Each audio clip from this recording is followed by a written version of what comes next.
Welcome back to the Relationships Made Simple for Men podcast with me, Bryce Bauer. I took a little break last week. I was in Tulum, Mexico, doing a pickleball camp with the one and only Ben Johns. If you are a pickleball fan, you'll know who that is. I'm pretty obsessed with pickleball right now. And even though sometimes I think it is a stupid game where you're hitting a plastic ball back and forth, I do think it is important to have something in your life that you're obsessed with that's good for you. And if it allows you to make more friends, even better. Men need more friends, and we need to be able to play sometimes. So if you don't have something like that in your life, a place where you can go, connect, have fun, I suggest making that a priority. I may be a little bit different than some of the guys I play with because I naturally ask deeper questions. How's your marriage? How's your relationship with your kids? How do you really feel about your job? Not everyone does that. Maybe I even freak some people out. I don't know. I don't really care. But for you, some connection is better than no connection if that's what you have. And if you're missing that deeper connection with men that you've never had or that you want more of, you're welcome to join the men's group that I run on Wednesday nights. You can email me. It's super easy to get set up. That's a little update on my life. I also got food poisoning on the second to last night. That was a borderline spiritual experience. I felt like I was going to die, lying naked on the bathroom floor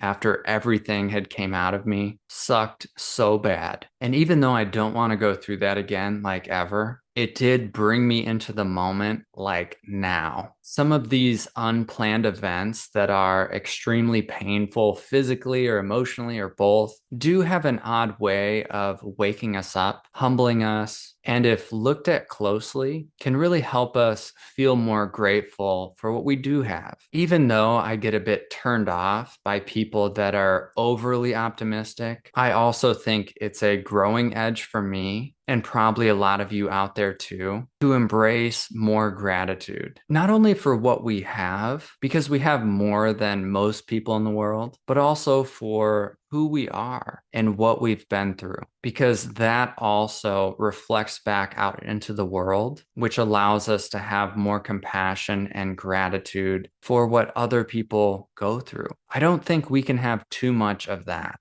I'm just taking a breath with that right now. Let's move into the topic today, which is why trying harder doesn't work. I wanted to do this episode because I think a lot of men really do try to be better partners, but there are some types of trying that aren't going to move the needle or that might even have the opposite effect that you want. So I'm going to outline 5 types of trying that don't work. The first is trying with conditions. This is a really tricky trap to get caught in because whenever we're trying to do something, we want an outcome. We work out because we want to get in shape. We work harder to make more money. And in those contexts, the math usually works because we're working with calories and dollar signs. But when we're talking about relationships and feelings, the math doesn't always math. And I'll give you an example. If your wife says, I want you to work on yourself, or I want you to go to therapy with me,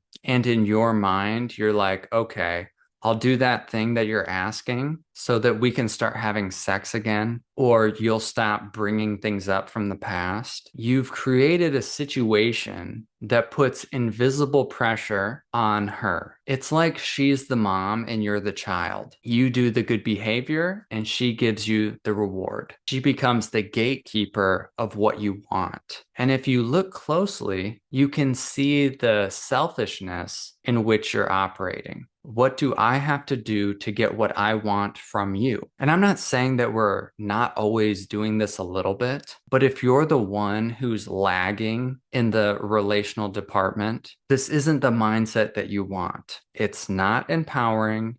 And it probably doesn't feel good for your wife because let's play this out. If you do the thing that's being asked and you don't get the outcome that you want from her, now what do you do? What a lot of men do is they throw their hands in the air and give up. or get frustrated. You didn't hold up your end of the bargain in this unspoken deal that I made in my head. The better way to do this is to work hard to remove those conditions and put the focus on how you can grow. The narrative in your head should be, I'm going to do this no matter what, because I want to wake up, I want to improve, I want to learn, and my wife has the right to assess my change however she wants and to make her choice in what she wants to do with the relationship. That's what real unconditional love for self and for her actually sounds like. And I understand that it feels like an impossible task, and it may be on some level. Of course, we want things to get better. We want our wife to feel safer. We want her to want us as we are. But sometimes we do things over and over, or we don't do things that impact her sense of safety. And it's true that some of it might not even be about us. You might have entered into a relationship together where both of your capacities were fairly limited by your childhood or lived experience. So sometimes, even when we make real change, it can feel threatening. Our partner is still looking for the conditions or for the bottom to drop out, another blow up, another shutdown. They're informed by their past experience of us or the other people in their lives. So we have to be really patient with ourselves and with them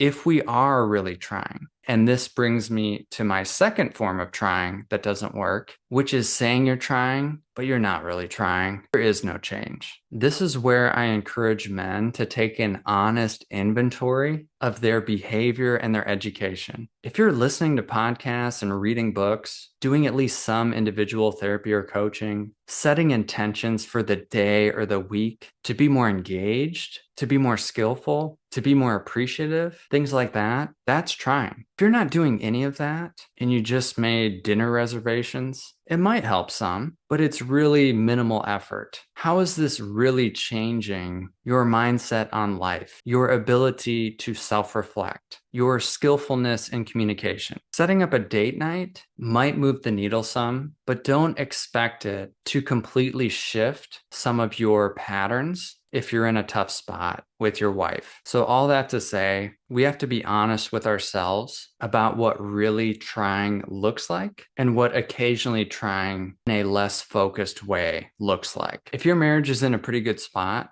date night might be great, but if you're in a rough spot or you're really trying to up-level your relationship, you need to focus on how you relate and not what activities you do. The third type of trying that doesn't work is trying completely on your own. As men, we need feedback because just us as individuals, we only know what we know. We can't see our blind spots. We need other people to point that out for us. Education can do this. You might read a book and be like, wow, I do that thing, and here's a way to do it differently. You might have trusted friends or mentors that you can go to, and you can be like, how do you experience me? You've heard some of my story. You've seen my struggles. What do you think I'm missing? And just listen. In some cases, you can even ask your partner, hey, I don't want to put too much pressure on you to tell me what to do. But if there's anything that you do want to share about your experience with me, I'm open to listening, and I am not going to defend or deflect. I'm just here to take notes.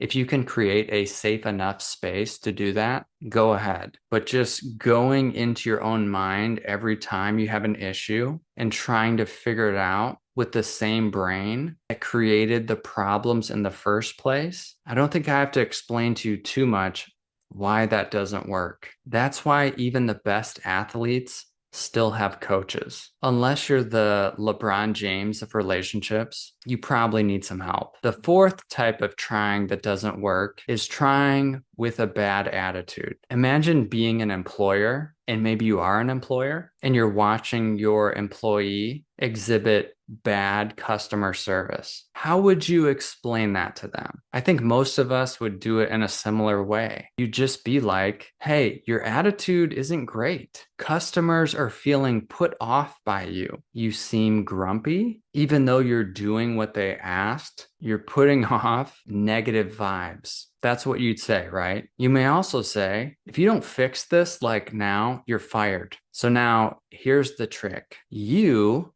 are both the employer and the employee. That part of you, that less developed, younger part of you, needs some help from you, the wiser adult part of you. And the only difference is you can't fire them. They can't go away forever. They're going to be with you always. But we have to find a way to relate with this part of ourselves so that they don't take the steering wheel. So as an employer, you might be like, hey, watch me do this for a second. You step up to the plate, you have a good attitude, you relate with the customer or your wife in this situation, and you're like, let me show you how it's done. And if that's not enough, you might have to take that employee to the side and ask them what's going on. Maybe this is a bigger deal than I realized. I want to help you. Tell me what's going on. You can actually have that conversation with yourself. And if you don't know how to do it, that's why coaches and therapists are here. They can help facilitate that conversation so that you can learn how to have it on your own. So